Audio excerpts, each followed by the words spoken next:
I never ever pressure anybody to disclose, but there still is really just a fear of disclosure and the changes. And I think a lot of that focuses around safety and the feeling of being safe.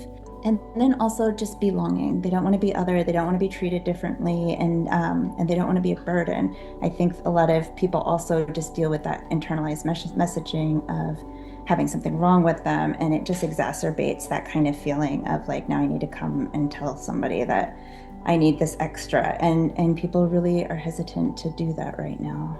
Yeah, it makes perfect sense that to disclose and kind of self-impose a label does not increase one's feeling of belonging to the group. And, in a perfect world, it would, because you would be receiving that messaging and observing a culture where like being different is valued. It's something that we want at this organization. But like the reality is, I'm not sure that anybody would necessarily like pick that up in any working world of 2026, that like I'm gonna feel more like I belong by ascribing a label to myself.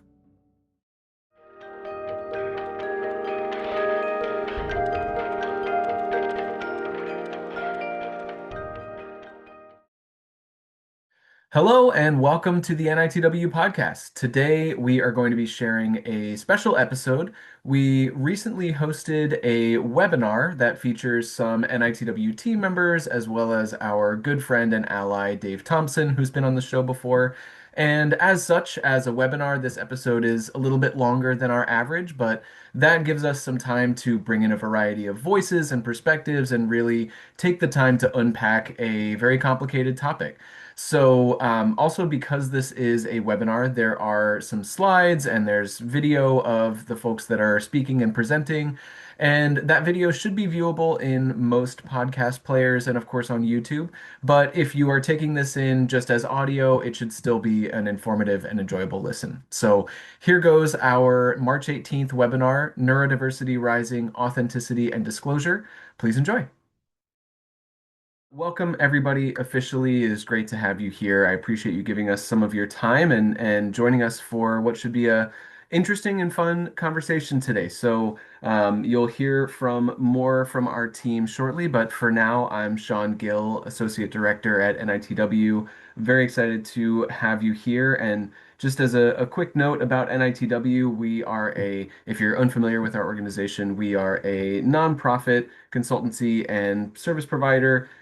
We have been working with organizations around the world for more than a decade now on building neuroinclusion in the work environment. We consult with companies and facilitate hiring programs that help create opportunities for people, but also try to create more neuro-inclusive environments for those opportunities to actually succeed and for people to build long-term, meaningful careers, and overall just try to move the needle in the professional environment towards a more neuro-inclusive future. And in the work that we do, we have navigated the topic of disclosure numerous times, both with our employers trying to better understand this kind of process that every individual goes through, and then also in the coaching aspect of what we do for folks that are hired at our partner companies. Every individual goes through a individual process of deciding about their comfort level with disclosure from environment to environment, from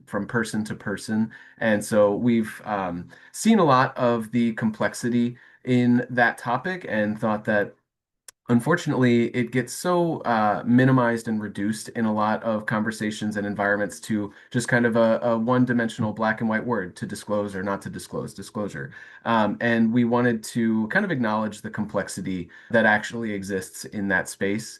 And hear from some experts and hear from you all. And hopefully, we want to kind of provide some insight and resources for the neurodivergent individuals in the room that may be self-advocating in their job search or in their employment, but also wanted to kind of speak to our employer audience and try to make more awareness of the complexity that exists in this topic, and share some lived experience as well as some insight from what we do. So with all that, let's take a little look ahead at where we will be going. Our agenda for our next hour here, I will set out a little bit of context of, just so we're all on the same page about that complexity, what goes into it, the pros, the cons, the concerns, the benefits potentially of disclosure, just kind of like give some space to breathe and acknowledge and name everything that goes into that process based on, again, our work at NITW and,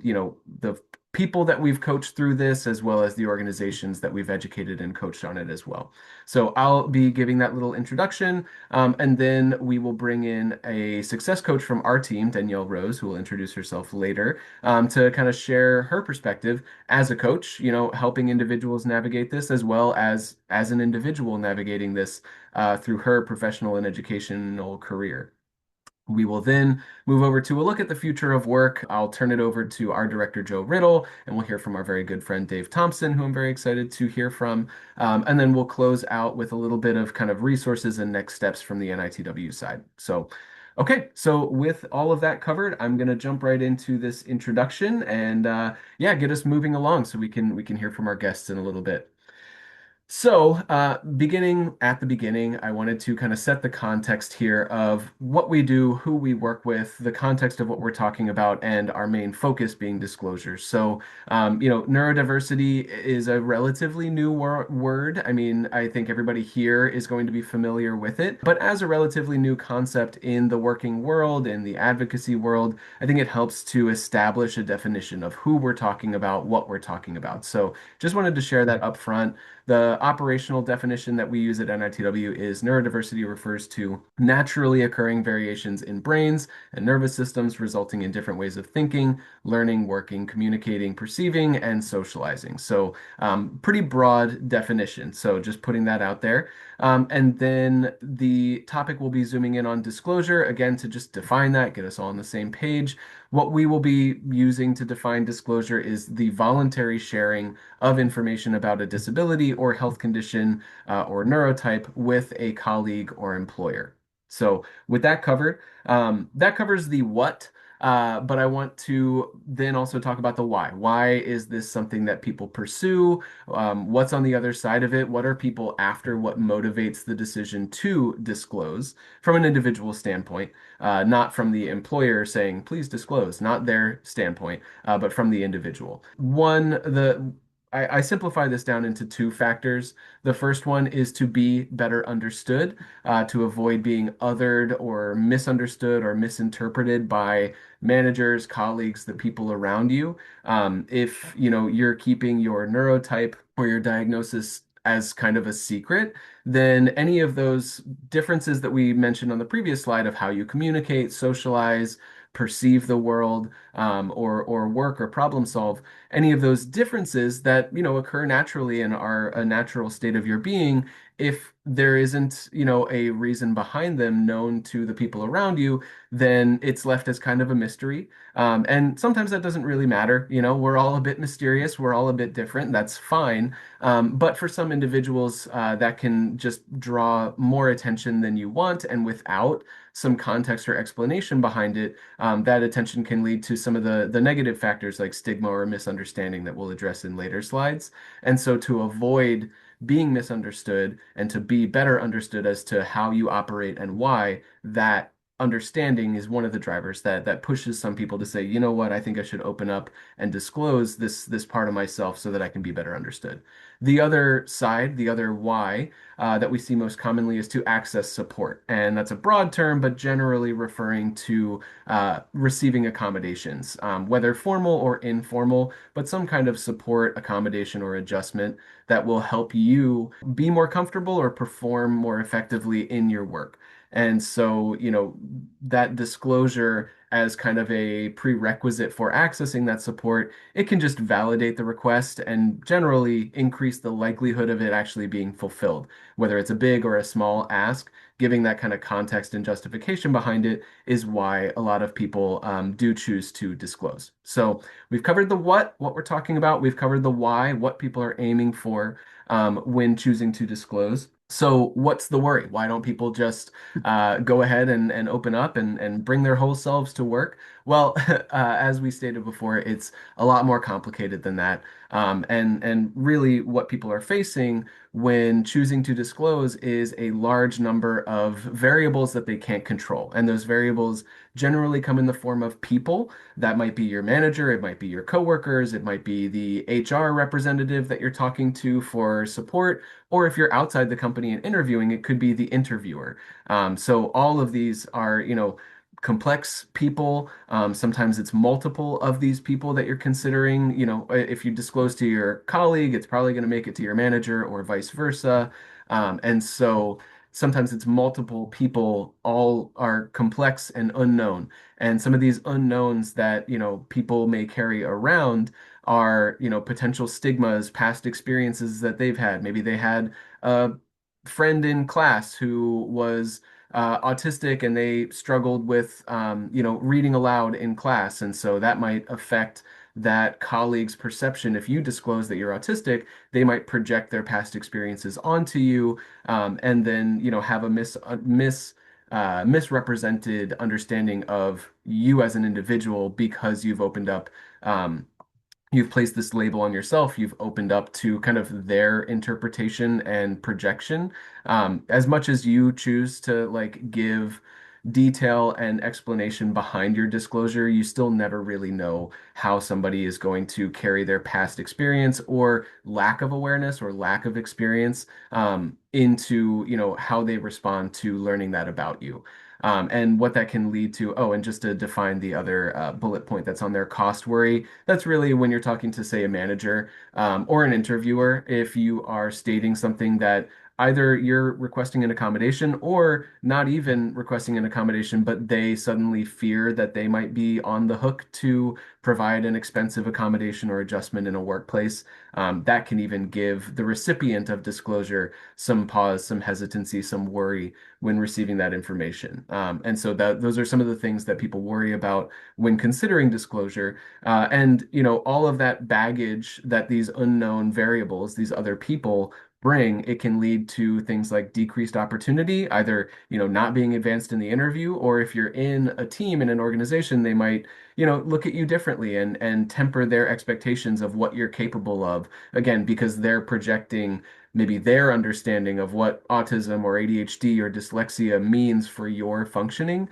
Um, Often inaccurately, but that can lead to lack of opportunity for you. It obviously means a loss of privacy, and also, you can make the case that you are going to end up being hyper monitored if you present this information to somebody. If you say, "Hey, you know what? I just got a diagnosis of ADHD," to your manager, all of a sudden your level of like focus and attention and productivity is going to be top of their mind more so than it was before. Obviously their job is to manage you, but usually that's dictated by the results and productivity and what you deliver and produce for them.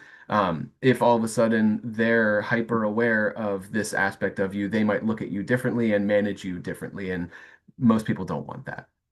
So the reality here is that it generally in an organization is more than just a single conversation that one is signing themselves up for when disclosing, sorry, excuse me. And this can come in the form of, if you're seeking accommodations, there's usually multiple steps to that. You can get passed from person to person to person and end up having to go through this, challenging conversation multiple times. Nobody wants to do that. If that conversation leads to a medical documentation requirement, then you're faced with diagnostic barriers, which could be probably its own webinar that I won't get too deep into. But just because you have ADHD doesn't mean you have the paperwork necessarily to, appease an HRBP that is saying, well, I can only help you out if you show me the paperwork. And so that's a barrier that drive some people to just not bother. And then also, even if you go through all of these steps, usually it's not a cut and dry, black and white, here's your accommodation, problem solved, you're all set for life. Usually there's some trial and error, especially for, kind of communication or processing differences. You have to work with a manager or with a colleague to try different things and see what works best for you, even if you've had successful accommodations in the past. Every environment, every context, every team and job is different, and so it's usually not a totally cut and dry, do one thing and problem solved. And so again, on the other side of that disclosure, it's not necessarily all sunshine and green grass. And so, weighing that pros and cons, even the pros can be a little bit complicated when people are weighing that decision. And then the other reality that people face is just because I disclose will not inherently mean that I feel this overwhelming and universal belonging where I work, because where we disclose really only impacts one small bubble, even if it's super successful, it's only in your sphere of influence and contact. And so say, you work at a 1,000-person organization, let alone far bigger than that.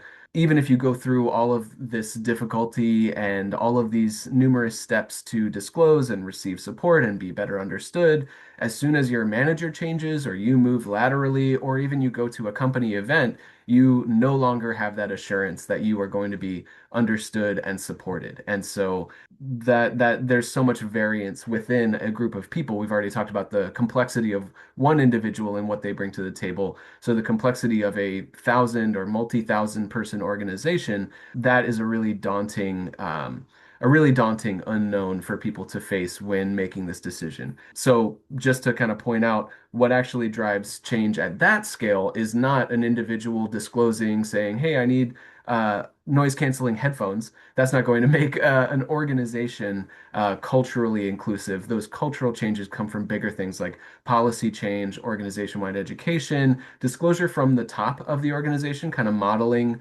the inclusion and kind of normalizing neurodivergence. That can be really huge. And then all of these on the right kind of go to going beyond just the legal obligation of accommodating people with disabilities, going beyond compliance to actually listen to, acknowledge, and elevate the voices of this and other communities. So those are the things that actually move the needle at a larger scale that I wanted to point out. So just to kind of recap where we've covered, just kind of establishing the complexity of the disclosure conversation, where you have a lot of costs and benefits that every individual has to weigh in every context. Obviously, there are things that people are seeking and that they want, this accommodations and understanding. There are things that people want to avoid, like stigma, loss of control, loss of privacy, going through all this red tape. And then there's, environmental and contextual factors like when's the right timing? What are my legal protections? What do I know about the company culture? What's the power balance at the current point? Like, as an employee or as an interviewer, where you have almost no power in the equation. All of these things kind of factor into this very complicated mental calculus that people have to do in all of these situations where they're navigating disclosure. So, my goal was to establish and name the complexity here. So what I would like to do now is kind of hear about some instances in the real world.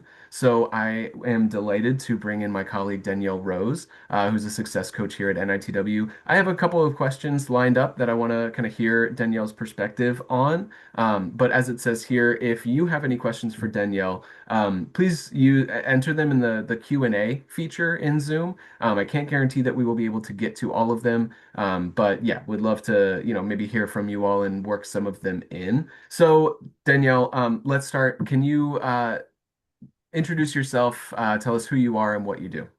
Yep. My name is Denielle Rose, and I am a success coach at Neurodiversity in the Workplace. I've been here for 2 years.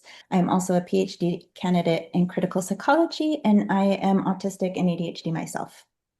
Awesome. Awesome. Great.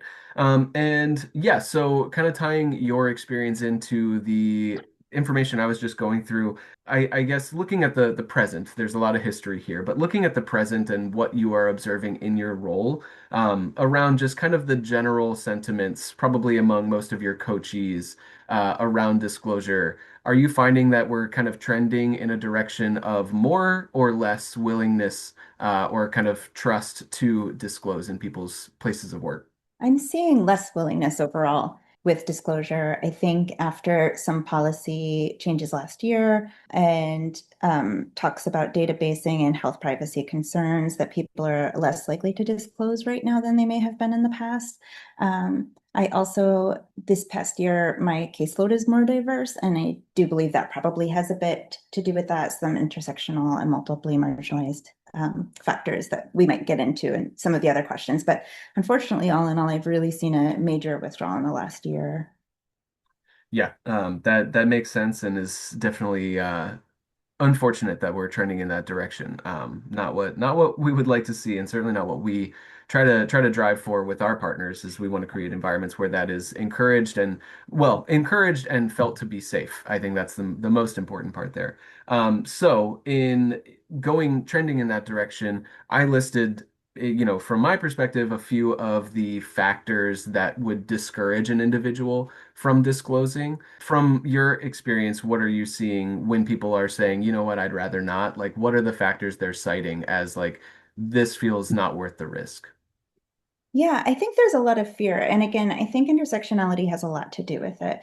I've noticed that female presenting or gender diverse or people of color are much less likely to disclose because they've already got visible and apparent features that produce sometimes unequal treatment at work Mhm. anyway. So to add one more feels like another risk, honestly. So I see just general fear. I've noticed even in cases where it seems like it could be very beneficial, and we've had long relationships with the organization. So I know them to be neuro-inclusive.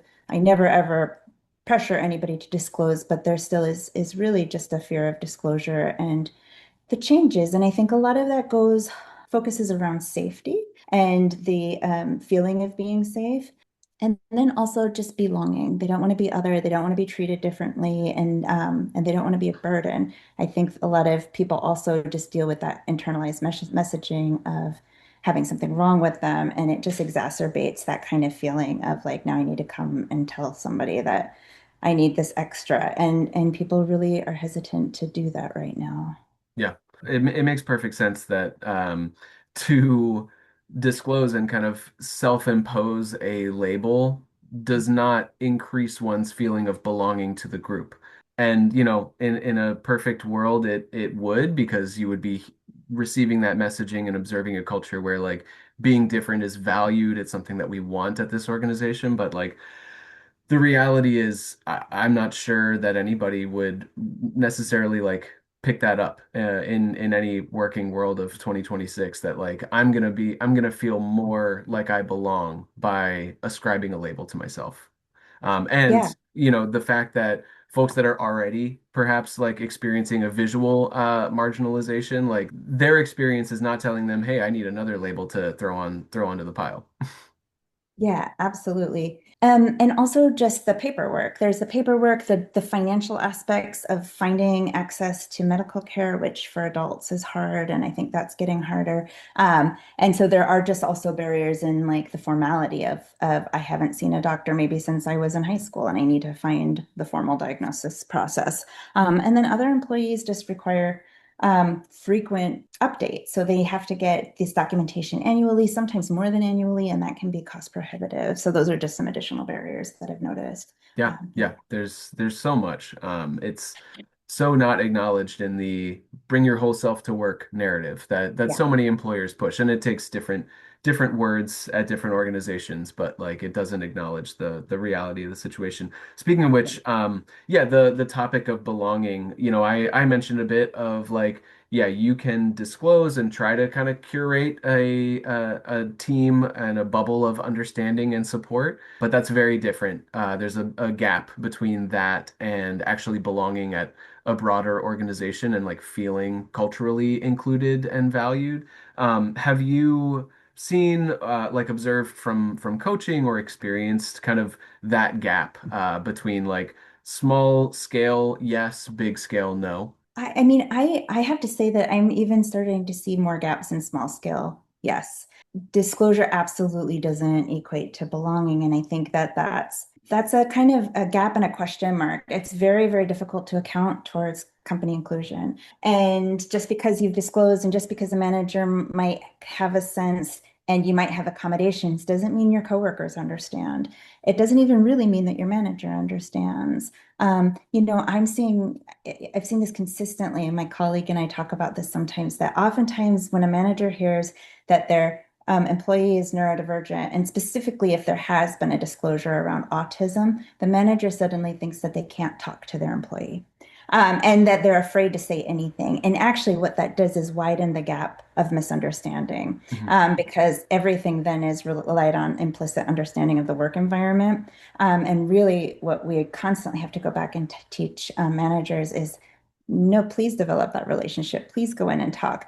So even though they've been through the training and everything else, there are still those preconceptions that people carry that are so hard to work through. And that's just in the management. And then if you look at the workforce, your colleagues, your team, you're constantly needing to self-advocate or educate people, combat that my nephew has autism narrative. Right. And it can be fatiguing on top of all of the other things happening at work. And so I think it's difficult. I don't think there are clear answers on how do you create cultural, company cultural wide belonging in really any setting, academic or corporate. But I think that's something that we need to think about a lot when it comes to belonging. And I'm going to name drop here just because it is my favorite. And our friend Nancy Doyle says that psychological safety is the safety to say when something's wrong. And so it really, just like how do we really create ecosystems and environments where we can work together and honor each other's differences and really be receptive to the needs of one another. Absolutely. Yeah. Thanks for sharing all that. And you mentioned yeah, some of what people, just how when you disclose how it may be perceived as like, oh, my nephew this or my cousin that. And yeah, education isn't always necessarily the answer. We got a question from somebody that I thought might tie in with this. If you happen to have any advice or insight, is like if you do disclose and somebody, you say I have ADHD and all of a sudden you realize that the recipient of that disclosure does not have an accurate understanding of what that means. Like Mhm. either they just dismiss it or they think that, it means you are or are not capable of A, B, and C. And all of a sudden you need to take on kind of for your own protection, you need to take on the role of like educator. What would you, do you have any advice of like resources you would, if you were in that situation, that you would point that manager to or that colleague to try to, yeah, just give them a better understanding of what it is you mean by disclosing? Yes. Or what I mean by ADHD, you mean? Yeah, yeah. Yeah, okay, but okay, yeah, sorry. Yes, well, so I think it's context dependent, but I would say that in general, what I've found in terms of educating people, whether it be through self-advocacy or just in any of these formats, is kind of a relational approach, which is connecting them with your experience. So yes, I sometimes there are resources. If there are, I try to find like visual aids. I've worked with managers to try to describe webbed thinking and different things like that. So just brief visuals can help if they don't quite understand. But I know Dr. Barry Prezant has a book called Thinking Differently, and he talks a bit about how, and he speaks specifically for autism, but I think there's a case for most neurotypes, how really the traits of autism exist in everybody. And they're just exist in a different ratio maybe and are over pathologized in autism. And so really we can relate most of our experiences into the real world. And so like everybody's been late sometimes, or everybody's had that feeling of time blindness here or there. And so being able to kind of connect with real world experiences and expand on that and how that's affecting you, and then being able to back that up with some information. Sometimes it's a TED Talk, just because those can be brief and engaging if they want more, but really just trying to connect with them and help them really more deeply understand your experience and why that's happening. And then another thing is, if you don't want to bombard them with research, which probably most of the time they don't want anyway, you can ask them if they need more support and understanding, and they may be able to opt in or out. But usually even that will allow them to say like, no, no, I get it. This is something that you're experiencing, and they're willing to kind of come closer to you. Yeah, giving it some real world clarity. Mhm. Yeah, I appreciate that. And then back to I wanted to just kind of hear, this might be the last question we have time for. Wanted to hear from you about like your lived experience and like time and any examples where, disclosing had really benefited you, or perhaps after disclosing you had regretted it. Any example that comes to mind from your past experience that you would share on in either or both of those scenarios? Yeah, I made a decision pretty early on that I was going to disclose almost all of the time, because in reading the experiences of multiply marginalized populations and the fears and real risks that they encounter through disclosure, I figured that was kind of a way that I could use my privilege in towards terms of normalizing neurodivergence and educating people. So, but I also don't mind self-advocacy. It's something I feel comfortable with. So I disclose a lot. And I self-advocate a lot. And as an educator, I don't mind stepping into that role. I will talk anybody's ear off about neurodivergence. So that for me, I recognize that there's a lot of privilege in just the who I am and what I enjoy talking about that has made my disclosure not entirely negative most of the time, even if it's uncomfortable. I hate to say this, but I think most neurodivergent people are a little used to being uncomfortable. And so that's just something that I'm okay stepping into. The place where I've had the most impact is in medical situations. I remember I told my eye doctor, because I thought I was being too literal about, like, I can read even if I can't see it. So I was like, do you want to know if I can read this, or do you want me to know if it's blurry? And I told him, listen, I'm autistic and I need you to tell me exactly what you want me to see, because I can't, I'm seeing double vision. Anyway, all that is to say, he literally started talking to me more slowly and Mhm. completely differently. He like, yeah, just everything changed. And I've had a couple of medical experiences where, again, because autistic people tend to have a lot of medical problems that are mysterious, I disclosed, and then suddenly the entire relationship with my medical professional changed. So I think those are the places where, and we know this through research, I've really regretted, and but also just felt frustrated because it felt like disclosure was necessary in that moment and still had really instantaneous repercussions. So Yeah. yeah. And I don't know, from where I sit, I would hope that, a medical professional would have a better understanding actually of like what autism or ADHD is or isn't, and to yeah have that responded to with like a pretty yeah I guess I don't know, kind of insulting response. Like that's really disappointing. Understandable. And yeah, there was a question, maybe one last, and then we'll move on in the Q&A that I think ties in with that. If there's anything that comes to mind from you about, what responses, positive or negative, may be from an employer when disclosing. I think negative would be kind of along like clearly their expectations of you are lower if they're all of a sudden like talking slower, but it's probably going to be more subtle than that, and sometimes leads to like, as I said before, like reduced expectations of like what is being assigned to you. Anything else that you've observed that could be a response from disclosure? Again, I think ultimately it's those preconceptions. And that can, I think, initially lead to disconnect. I think actually a lot of managers and people care and they don't want to do anything wrong. And so what they tend to do is retract or Yeah. withdraw.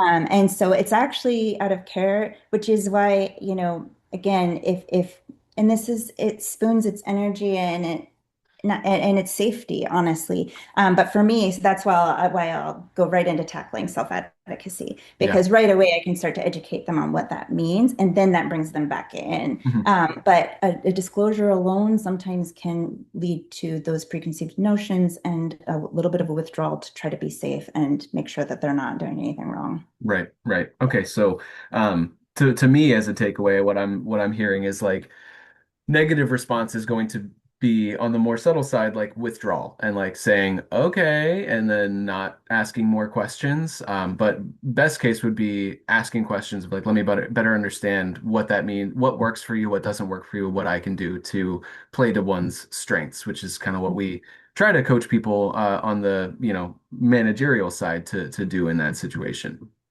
Yeah. Yeah, I think just like the what do you need would be a great question. Yeah. And I don't think employees often hear that. Yeah, yeah, absolutely. Okay, well, I want to give some time to Dave and Joe. So, Danielle, thank you very much for sharing your wisdom. Always appreciated. Okay, so Joe, whenever you're ready, you can share your screen, and we will.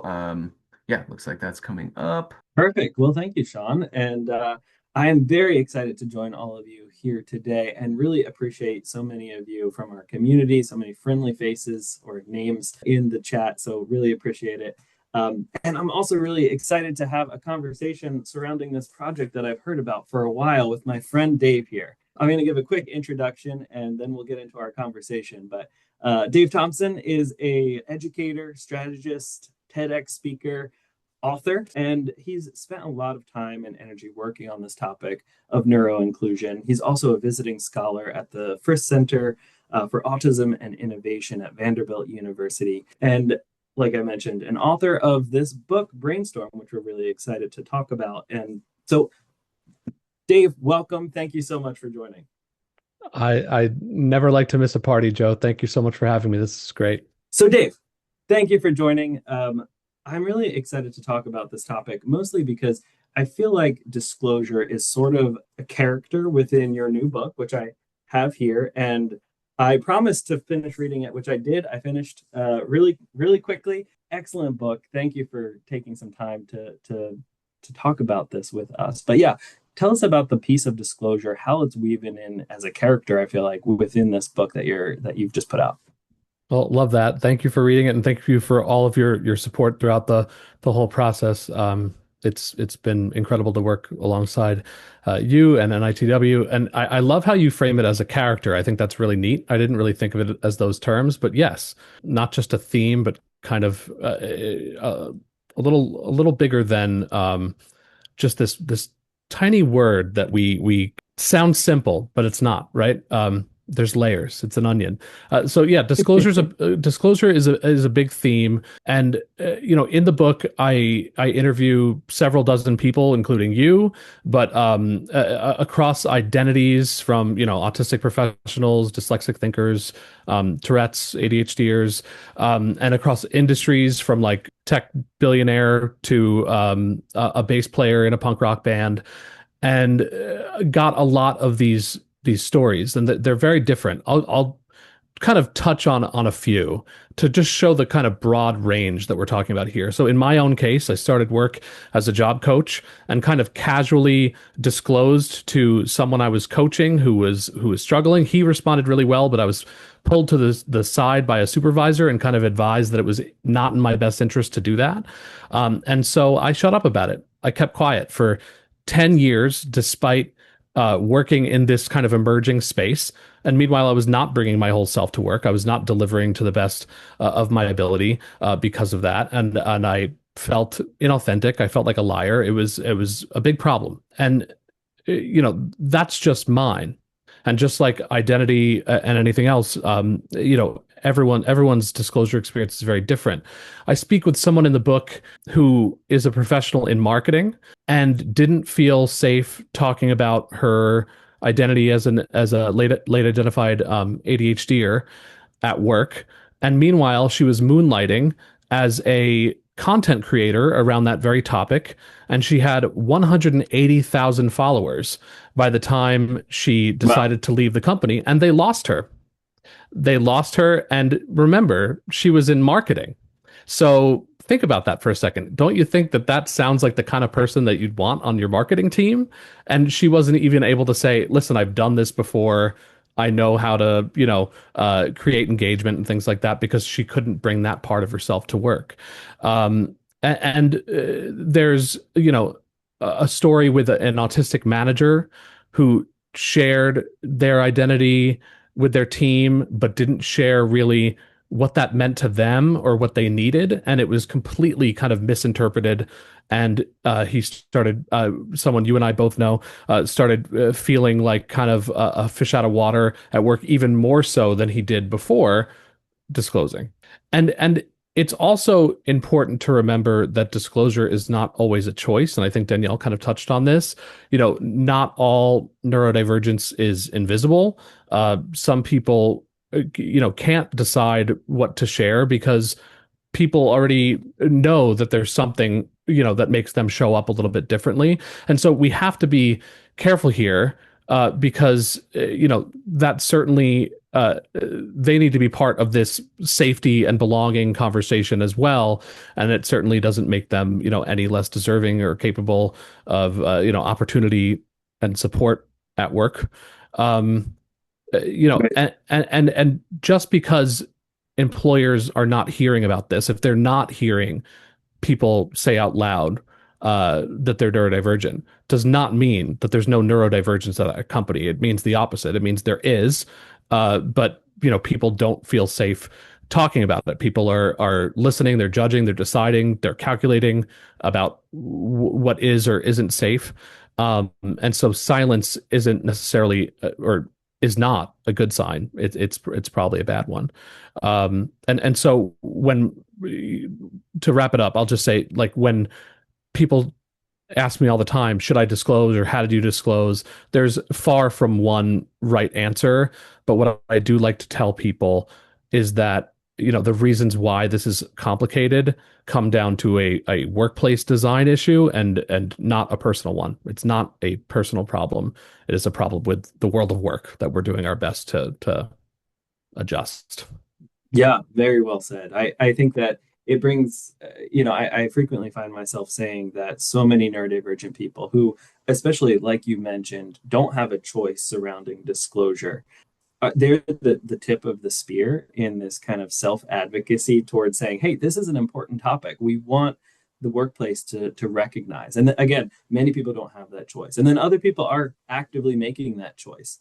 I look at some of our earliest hiring programs that we worked on, and I am very grateful to some of the people that we worked with to bring them into new organizations, oftentimes as the first openly neurodivergent person in that company.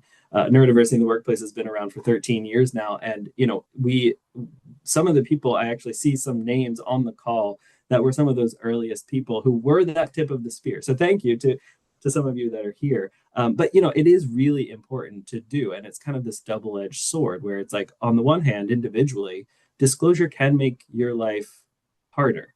And it can be difficult. You can be that tip of the spear or, the first one into battle in some ways. But then for all of those people after you, it makes it easier. And so there's some part of advocacy that starts to add up when people are able to make that easier for other people. It's just when is the right time to do it? And it's an individual decision every single time. But this kind of leads me to my next question for you and for writing this book. I think that your experience as a self-advocate, you've been, pretty loudly talking about your neurotype, your history and how you've disclosed it. And then you made it permanent by putting it in a book that very much brands you as a neurodivergent person. Tell me what that's like. How does that feel? What is the goal here?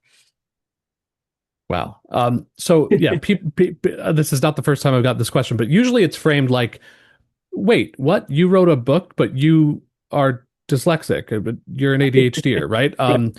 And so I really see it as two questions. Like, so believe it or not, the writing the book itself was the easy part. I don't read or write like a lot of other people do. But I was able to do this kind of my own way. I'm a visual thinker. I see brainstorm as like a million sticky notes on a concrete floor that I need to shape into like a mosaic. It was like a sculpting project, kind of hard to see from the ground, but I had to climb up on a ladder every couple days and take a bigger look, right? And so when people ask me like, but how, right?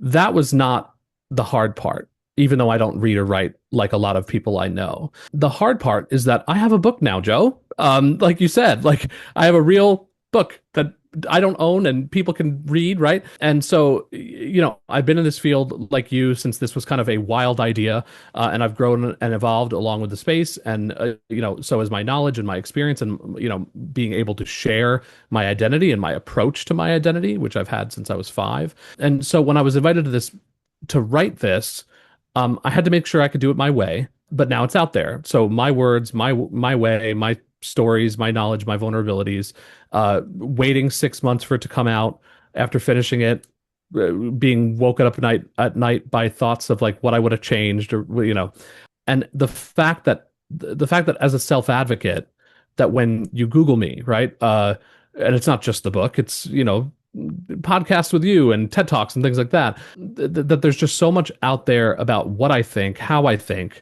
what my challenges are. That's a thing. Like self-advocacy and emotional labor are labor, to put simply, right? Like we need to be making sure that we're treating it that way.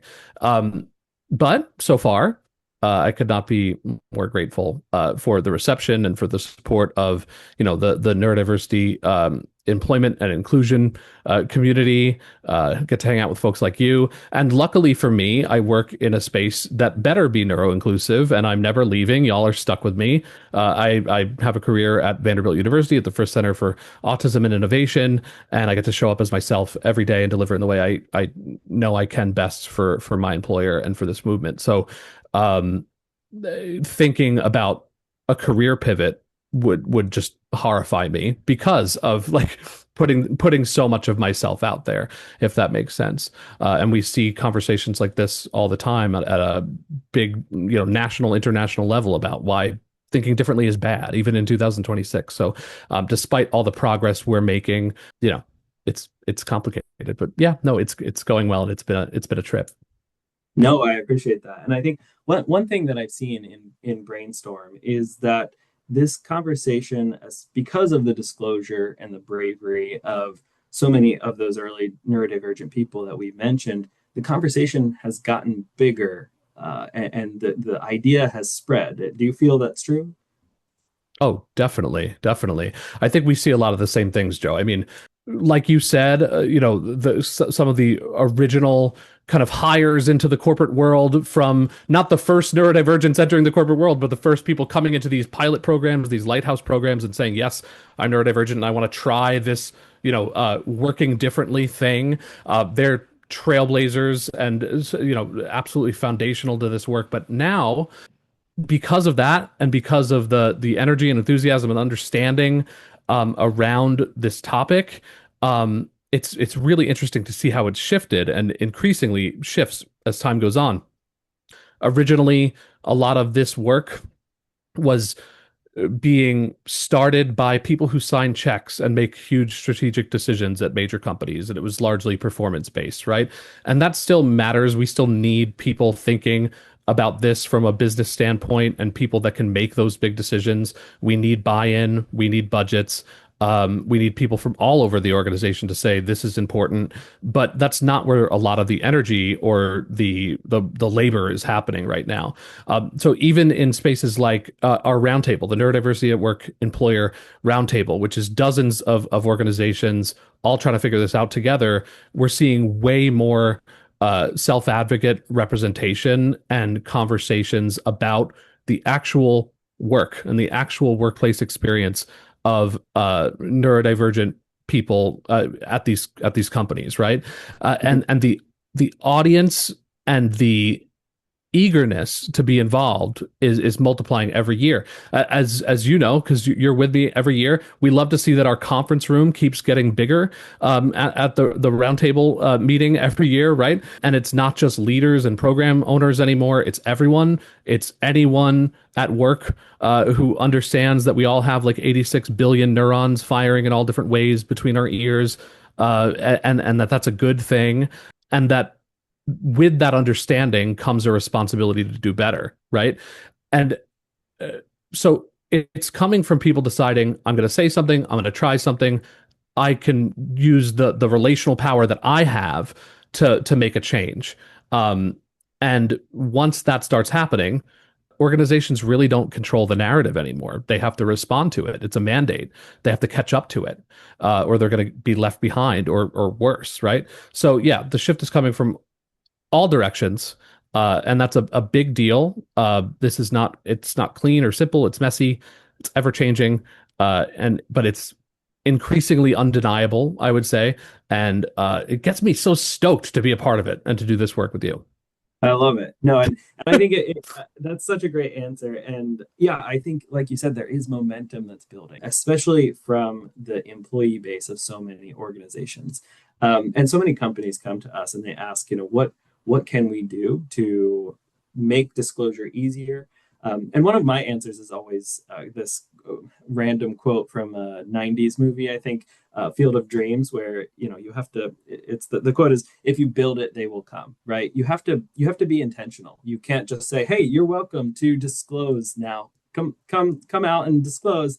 That's not really helpful. You have to give some incentives, and right now those incentives, as we heard from Denielle and Sean and from you, those incentives can get out of balance really easily. And so finding those incentives to build it back up is really important.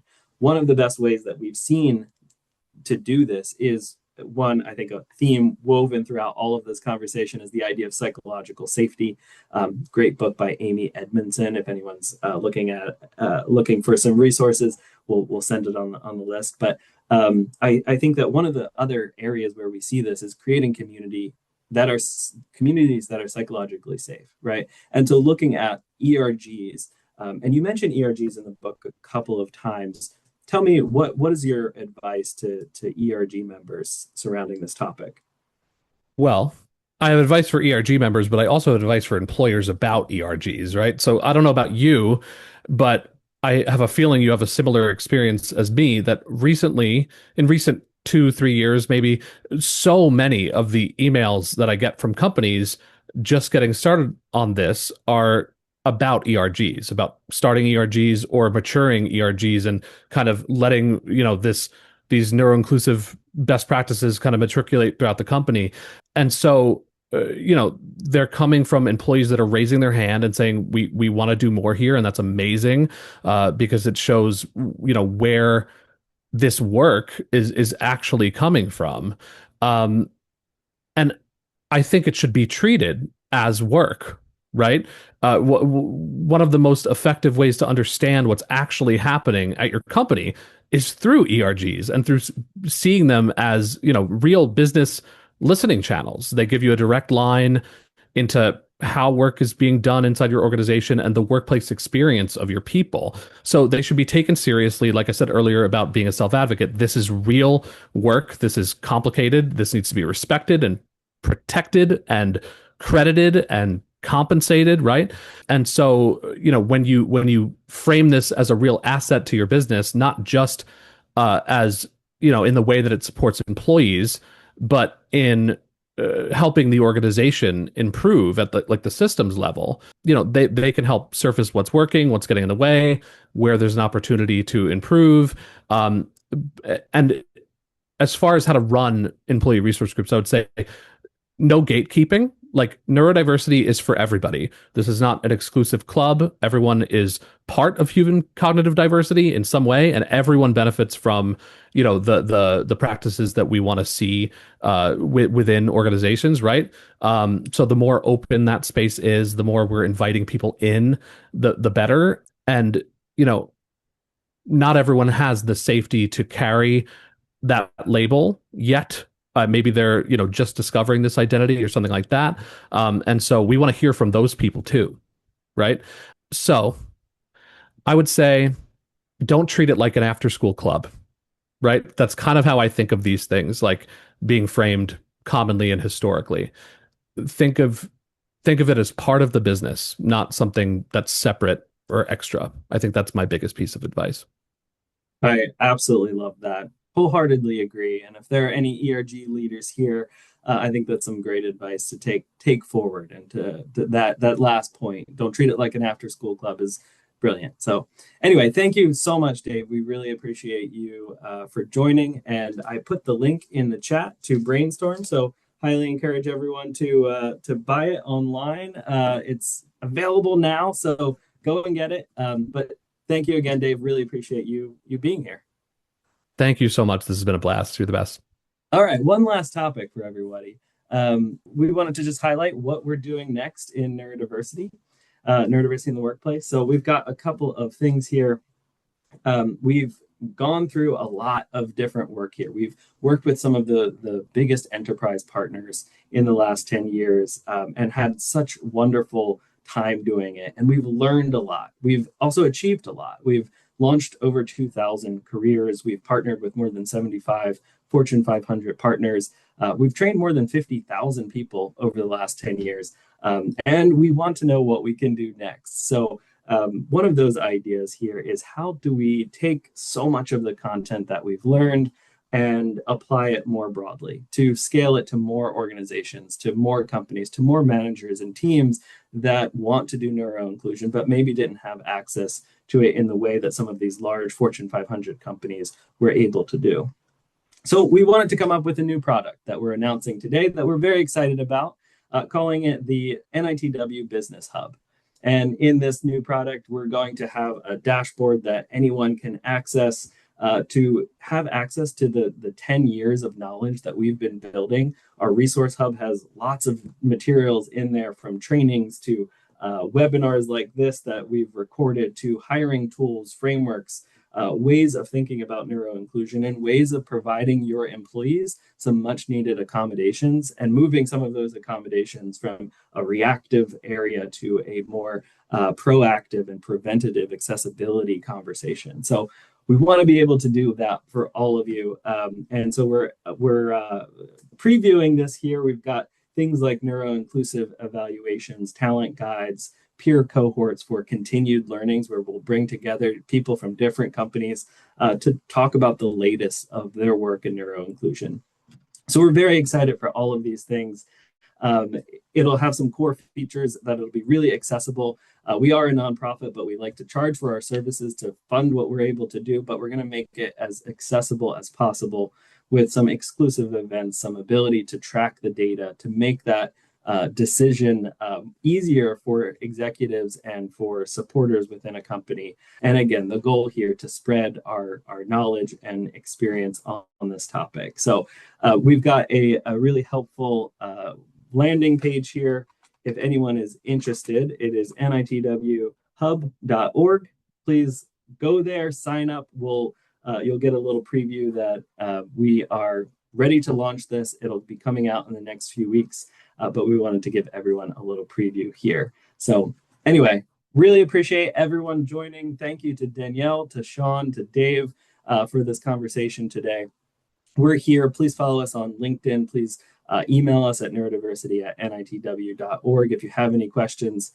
Like Sean said, this episode will be available as a podcast on Friday, so stay tuned for that as well. But thank you all for joining. Appreciate your time. Thanks, everybody. And thank you very, very much to Dave and Denielle. Thank you so much.